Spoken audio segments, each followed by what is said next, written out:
Welcome to the MYB Cast, a podcast devoted to educating our audience about alternatives for self-care and wellness through the somatic world of our mind-body connection. Today, we're introducing our series, Seeds. Seeds is a podcast about somatic mindfulness. We talk with members of our somatic mindfulness community to learn how the therapists are adapting a tuned touch to their work and how their clients are responding.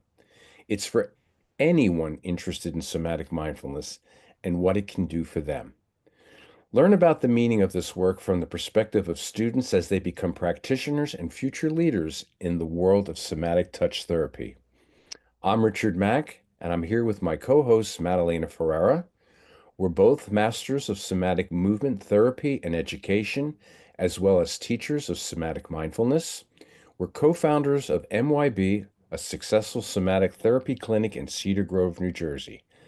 Today, we're excited to talk with our guest, Sarah Hummel, and learn about what somatic mindfulness means to her and how it's impacted her work and her life. Welcome to the show, Sarah.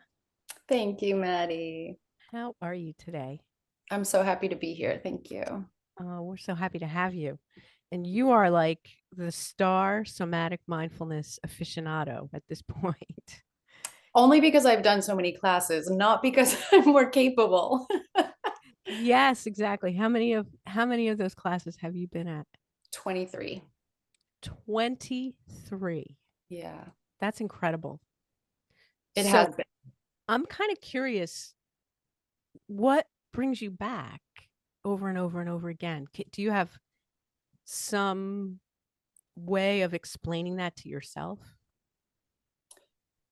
Yeah, it just feels like every time I'm in the class, even if it's not a convenient time in life, it always gives me a sense of home in my practice. It's like revisiting my why and remembering in my body and in my brain, in my like learning brain, what got me so inspired by this work when I started it a couple of years ago. Mhm. What do you remember about that first class? I do remember the introductions.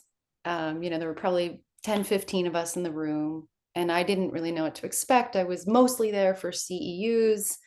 And I was just like, yeah, let's see what happens. I can, I'll learn something new, and I've heard great things. And the introduction, I remember saying that I am here to figure out how to fall in love more deeply. And that's what I was in search for in my practice and in my life and in my heart and in my relationships. And I found that, and I was surprised, but I think I planted that seed. But it was also, I do think that there's an element of divine intervention to having connected with this work and with the three of you as a team, and being able to sort of project my own practice into a place that I had never dreamed but knew I yearned for. Mhm. So that's really interesting to me, like the idea that you felt like you were drawn there to fall in love. Can you like what does that even mean? Yeah, I feel like this work requires so much stripping away of all of the distractions and the identities that we claim, and you're just sort of there emotionally naked and exposed, and you're asking your client to trust that you will hold them in that same state. And I think when you find yourselves just like energetically heart to heart with nothing between you but trust and love and an intention for connection, then you end up finding that you're like, oh, sometimes I find myself feeling that love for the client, or sometimes I feel the client finding that for themselves. And that's even more important. Is like, I'm like, whoa, I'm feeling this person come around to a kind of love for themselves and their body and the experience that their body is having. You know, and not being in love, or love is a somewhat dangerous word in body work, because it sounds like the barriers have been broken, the professional boundaries have been broken, but it's not that. It's a fleeting moment, and it's just for the time that we're in the room together doing that work, where there is just, we trust that whatever comes up is what we're going to hold and accept and love. So one of the things that I want us to get to is what, you know, after 23 iterations of all the varieties of somatic mindfulness, and even the, you know, the repetition of the same ones again and again, which probably are not the same, but what have you cultivated um,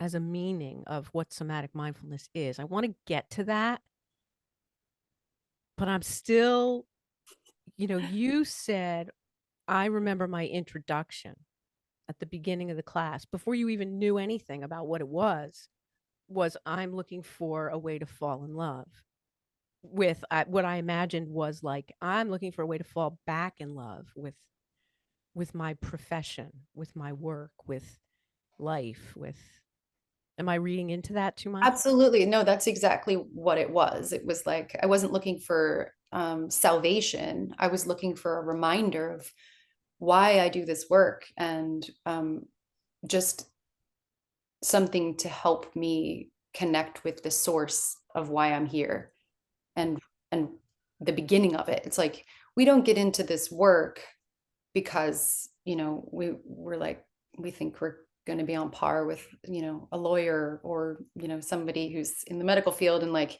just like lots of time off and huge paychecks. Like, we're in it because there's a huge emotional benefit from it. There's a human connection that matters, and we are caretakers, and we are lovers, and we are providers. And sometimes life is so overwhelming and hectic and structured and strategic that we forget those things, the reason why we got into this work and the reason why we continue doing it. And so I Well, think I was in search of that. well said. Well said. Thank you. People don't move into this work because they want to get rich. They move into this work because that's been their calling, and we're here to help each other in that calling. Thank you. Yeah, but Rick, it's funny. Yeah, we don't get into this to be rich, but isn't there like an incredible richness that cannot be counted in this work? It's like, you could give me a million pieces of paper and it would not equate to the feeling of wealth and fulfillment and richness that we feel when we're doing the right work. Absolutely. Absolutely. I find, particularly for me, when I was first moving into this work and I really discovered that I had a talent for this work, I literally went from the gold standard, working in Manhattan in the communications industry, television, music, that sort of thing, and chasing shiny objects and looking for status and symbols, to the heart standards of looking into the eyes of a young athlete that all of a sudden discovered a part of themselves, that awe that shone through their eyes was like, oh my God, that was a hit. That's a perfect example for me about what that felt like. Amazing. Mm. So, Sarah, you came into this class the first time with this really significant, meaningful thing that you were looking for. So now 23 classes later and some years and some practice, how would you how would you describe what somatic mindfulness is to you? First, I think it's very subjective. I think that there is a way that Fernando teaches it, and allows for people to grab onto it. And I think the way that that's received and how you integrate it into yourself and your work and your touch, and how you see the future of your actual practice is different person to person. And I think it, similar to what I was saying, I think it strips down all of the fluff and the noise and the distraction, and it just is, it's an invitation to be so gentle and subtle and kind and slow, which is oppositional to everything else in this world.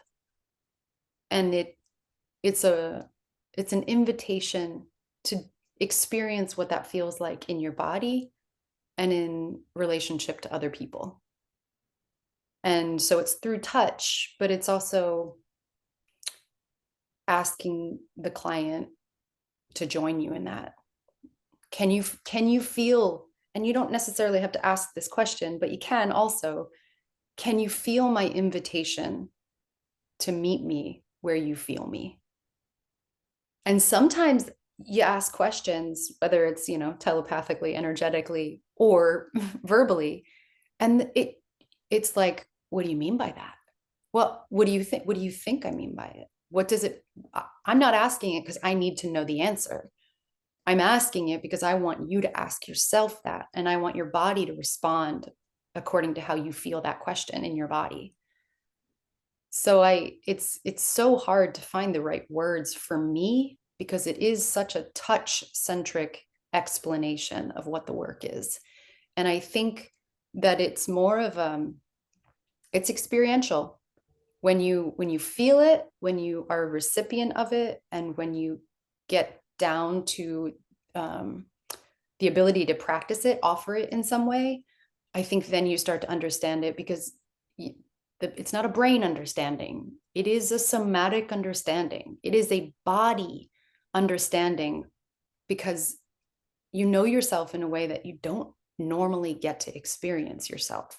It's almost like an unfolding or a flipping inside out of you. And then the only thing that's there is the truest version of you. And you're like, what?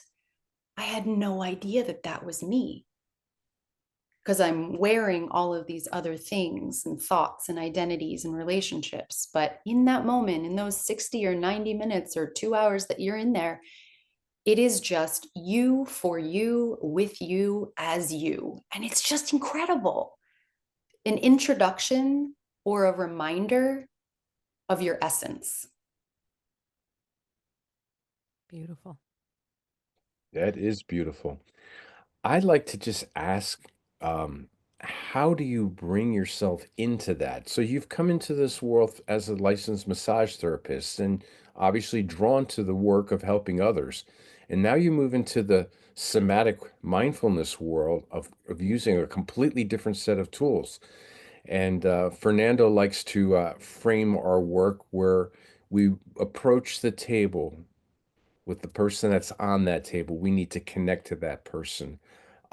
We go into it with a sense of curiosity, and that connects us subconsciously. We connect through curiosity.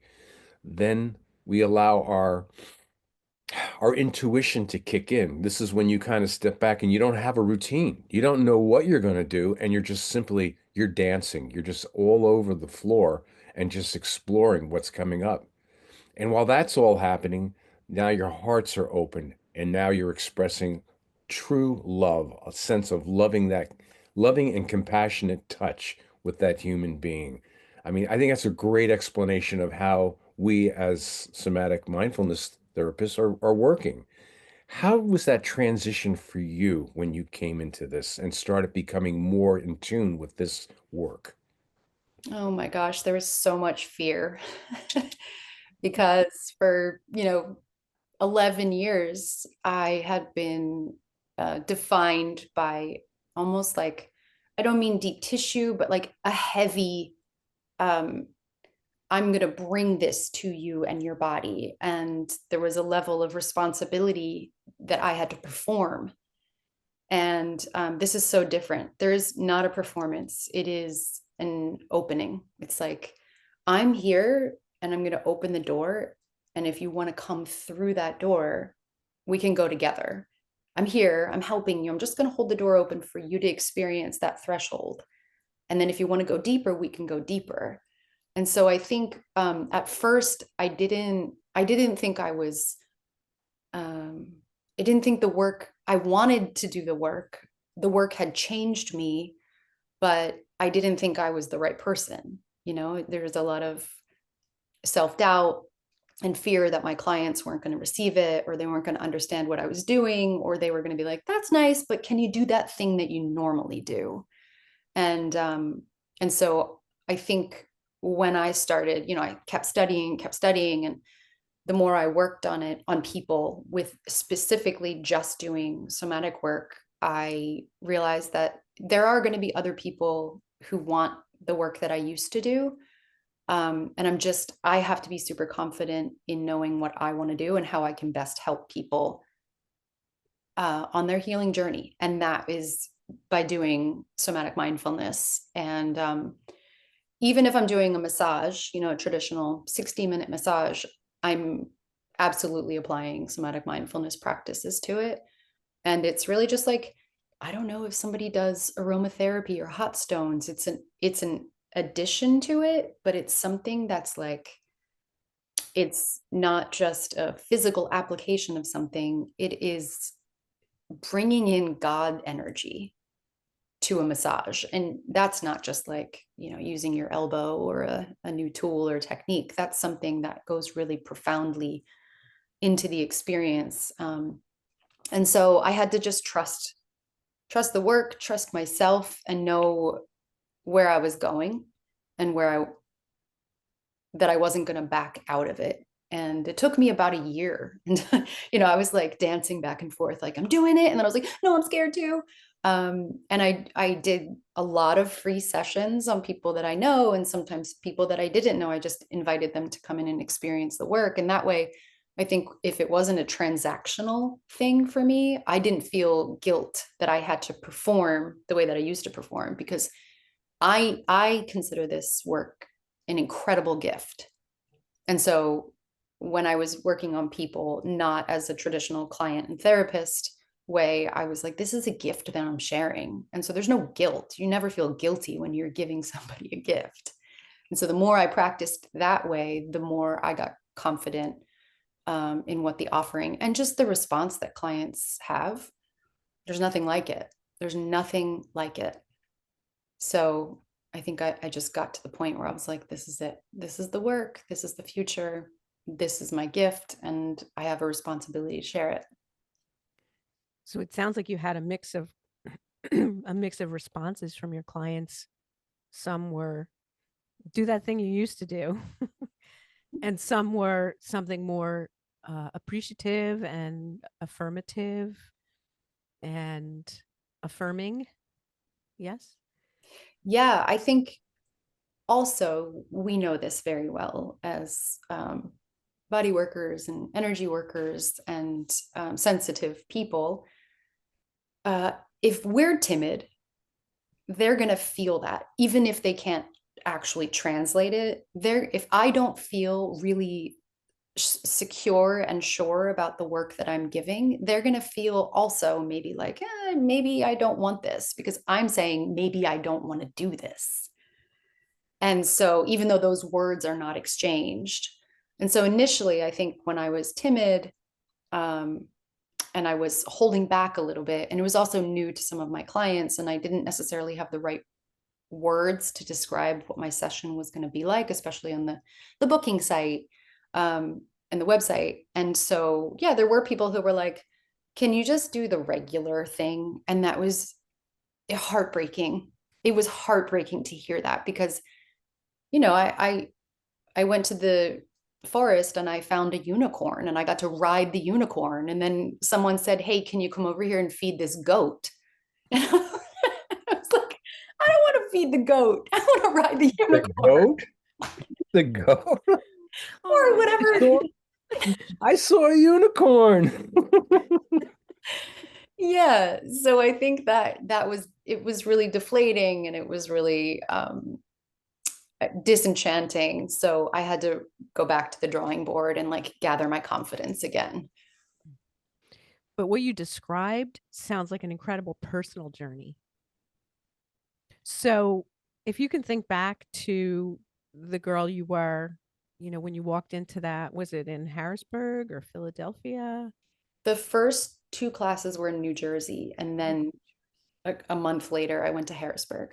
Okay. Okay. So that's a lot, really fast. um, that girl who walked in and who you are today, what has this practice shifted in you or supported a shift that you already were wanting or in the process of? I think I'm still on that journey, Sure. and as a body worker, I am more stable and clear on the path than I am personally, but they're the same. They definitely are together, because who you are as a person really affects, and what's going on in your life really affects your work and how you can take care of people. But visually, what came up when you asked the question is I felt like that little girl a couple of years ago was somebody who was just chaotically and desperately looking for the door that was going to lead me to the answers, the wisdom, the knowing, the calmness. And I was just like walking around, there's doors everywhere. And I'm just like trying to open this door and that door and just like banging on it. And it was just like desperation. It didn't look like that in real life, but that's what it felt like internally. And I was just trying to open every door to find the substance that made sense and that connected me to something that I'm supposed to be doing. And now I feel like I'm just standing by the one and only door for other people to walk through. That is a great segue into my last question. Those other people, if you were going to say something to a therapist, massage therapist, or a physical therapist, or even a chiropractor, because we can talk to all of them, wh- who doesn't know this work, who's not experienced it, but some one thing that you could give them right now that might profoundly affect their work in a positive way? Is there something? Is there a thing that you feel like, wow, this is the thing that I could share that I know? I think that I don't know if there's a one thing, but I do think that each of us has one ingredient that's really important. And sometimes the ingredient is all the way at the bottom of all the other things that we use and that we know, education and, like theories and relationships and the ways that we show up at work. And I think that sometimes that ingredient is so subtle and so almost hidden underneath of everything else that we're a lot of times in search, even though we stand in a place of maybe knowing and leadership. But I think sometimes moving backwards is the best way to move forwards. And so this work kind of offers you that, where you can go back and you can say, hey, like, what am I really doing this for? What do I really want out of this career? And more importantly, this connection, human to human, and what matters. And that's, I think it gives you everyone the opportunity who wants to go deeper to really uncover what it is, their special ingredient. That was special. Thank you. I'm going to suggest that we close this episode, and we want to invite you back for another episode, Sarah. And in that episode, we talk about how our clients are our teachers Everyone we touch, we learn. And perhaps in that episode, maybe we can explore a little deeper in your journey some of the teachers that have walked into your life and how that's impacted you and impacted others that came behind them. So I'm looking forward to that. I want to hear more about that. So I'm going to Me turn it over too. to my co-host, Madelana. Thank you for joining us for this episode of Seeds. We hope the stories inspired you. This series has been made possible by our hosts, Richard Mack and Madelana Ferrara, our production team, Mitch Lieber, Fernando Rojas, and me, Madelana, and our guests, whose willingness to share their personal stories is courageous and vital to educating the public and creating change. Thanks to our sponsors, Mind Your Body and Somatic Mindfulness. Find them both on the web at myb.llc and somaticmindfulness.co. Please remember to like, share, subscribe, and join us again for more interesting, compelling, and heartfelt stories.